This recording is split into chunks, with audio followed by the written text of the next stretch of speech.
జగిత్యాల పట్టణంలో Guinness book of world's award గ్రహీత గుర్రం దయాకర్ 16,000 బియ్యపు గింజలను ఉపయోగించి అయోధ్య రామాలయం నిర్మించారు. అయోధ్యలో శ్రీరాముడి ఆలయ ప్రారంభోత్సవం నేపథ్యంలో రాముడిపై ఉన్న భక్తిని ఒక్కొక్కరు ఒక్కో విధంగా చాటుకుంటున్నారు.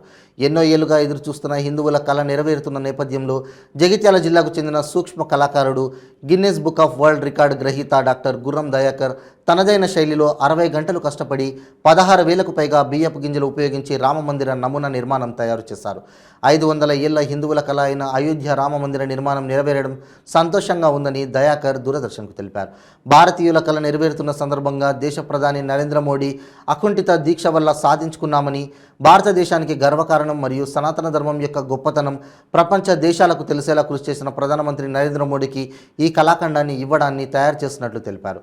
16,000కు పైగా బియ్యపు గింజలతో రామమందిరం నిర్మాణం చేయడం జరిగిందని, దీనికోసం 60 గంటల సమయం పట్టిందన్నారు. ఈ కళాఖండాన్ని తయారు చేయడం అదృష్టంగా భావిస్తున్నానని డాక్టర్ గుర్రం దయాకర్ చెప్పారు. మనం చూస్తున్నటువంటి కొన్ని విగ్రహాలు తయారు చేసేది కానీ చిన్న విగ్రహాల నుండి పెద్ద విగ్రహాల వరకు తయారు చేస్తున్నటువంటి వాళ్ళను ఈరోజు మనం చూస్తున్నాం. దేశంలో ఎక్కడనే కాకుండా మన సొంత తెలంగాణ రాష్ట్రంలో చూస్తున్నటువంటి జగిత్యాల జిల్లాలో దయాకర్ అనే తను ఇక్కడ తయారు చేస్తున్నటువంటిది మన అయోధ్య రామ మందిరం.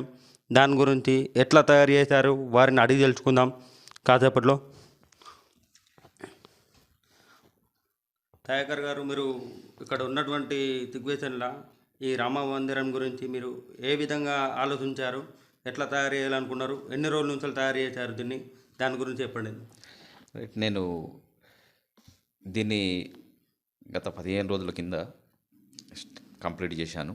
అయితే ఇది నాకు ఫస్ట్ ఏమనుకున్నానంటే దీన్ని వుడ్తో చేద్దామా అనే ఆలోచన వచ్చింది. వుడ్ అనేది అంత పెద్ద వాల్యుబుల్ కాదు, ప్రకృతిలో దొరికే నేచురల్ ఐటెంతో చేయాలనుకున్నాను. అందుకోసం నేను బియ్యంను తీసుకున్నాను. దాదాపు దీనికి నేను 16,000 బియ్యపు గింజలు పైన పట్టినాయి దీనికి. అలాగే దీన్ని చేయడానికి నాకు 60 గంటల సమయం పట్టింది. అయితే దీన్ని నేను ఈ రామ మందిరం ఏదైతే ప్రాణప్రతిష్ఠ జరుగుతున్న 22వ తారీఖు నాడు దీన్ని మన భారతదేశ ప్రతి ఒక్కరు చూసే విధంగా ఉండాలని దీన్ని నేను టీవీ మాధ్యమం ద్వారా బయటకు తీసుకొచ్చాను. ఇప్పుడు నీకు ఆలోచన అనేది ఏ విధంగా నీకు వస్తుంది? రైట్ ఆలోచన అనేది ఎందుకంటే 30 సంవత్సరాల నుంచి మనం ఈ రామ మందిరం కోసం ఎన్నో పోరాటాలు చేస్తున్నాం కాబట్టి రామ మందిరం ఓపెనింగ్ రోజు వరకు దీన్ని ఎట్లయినా తయారు చేసి నా వంతు కళాకారునిగా, సూక్ష్మ కళాకారునిగా ఒక గిఫ్ట్ రూపంలో ఇవ్వాలని, ప్రత్యేకించి మోడీ గారికి ఇవ్వాలనే సంకల్పంతో దీన్ని తయారు చేశాను.